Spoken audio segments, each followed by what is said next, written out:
Stage 3 of the Tour de Perth kicks off in the picturesque village of Kalamunda in the hills east of Perth. The area is a hub for bushwalking, bike riding, arts and crafts. Today's stage is moving day in the Woodside Tour de Perth. This is the stage with all the hills, all the exciting action to come. If you want to get up on GC, you want to be a good climber in this bike race.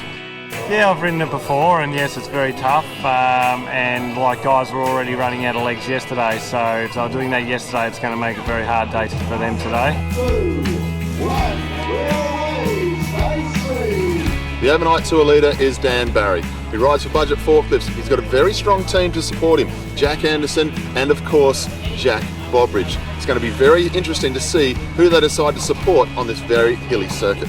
Oh, look, it's always part of the team plan to have someone in the jersey. It was a bit of a surprise to me. I mean, I'm here primarily to support our best GC hopes, but hey, a day in the jersey, maybe more, we'll take it. The challenges will come from Avanti Racing. Ben Dybel looks the goods. Also, we will see a very big push from Charter Mason Giant. They've won 2 stages, they've got a very strong team here. Look for them towards the end of the bike race. The race got underway with a flurry of attacks, but unfortunately the first lap showed the dangers of cycling. A crash at the bottom of the descent, first time down. Riders picked themselves up, got back in the race for as long as they could. 1 or 2 had to withdraw later because of the crash, but we're glad to say nobody's gone off to hospital today.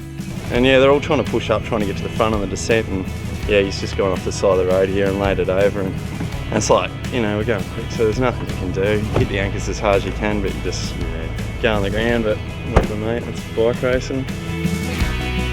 The breakaway of 3 was reeled in, and that just set up another opportunity for 2 more riders to have a go. Melbourne to Warrnambool winner Oliver Kent-Spark. He jumped up the road with young Michael Storer, OTOC Racing, junior world champion, one of the men to watch this year.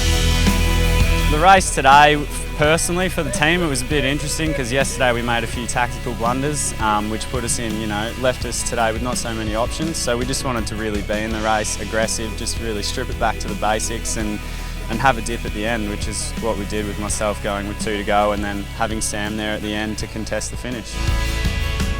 As they came to the final 16% gradient climb Hummerston Road, the 2 riders had 10 seconds. 10 riders got clear over the top of Hummerston Road and they fought it out mano to mano. We just got to sit back, and then the last lap and a half it was really aggressive. So we just sent one guy up the road, all the time, covering all the moves. Who will be crowned the winner of Stage 3 in Kalamunda? Another China. Oh man, that is so good. Thank you, boys. Yeah, buddy. Yeah. Oh, good stuff, sweet, right?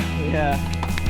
The boys just were phenomenal today. They, coming into the tour, they just backed me 100% for this stage, and I thought I was in major trouble when on the first lap on that major descent I binned it pretty hard, we're going super fast. I just felt so bad, but the more and more I kept riding, the injuries just came good, and I had the right wheel with Jack at the finish, and he just went early and was super strong, and I knew I could get him on the downhill run, and I did, so I'm just stoked.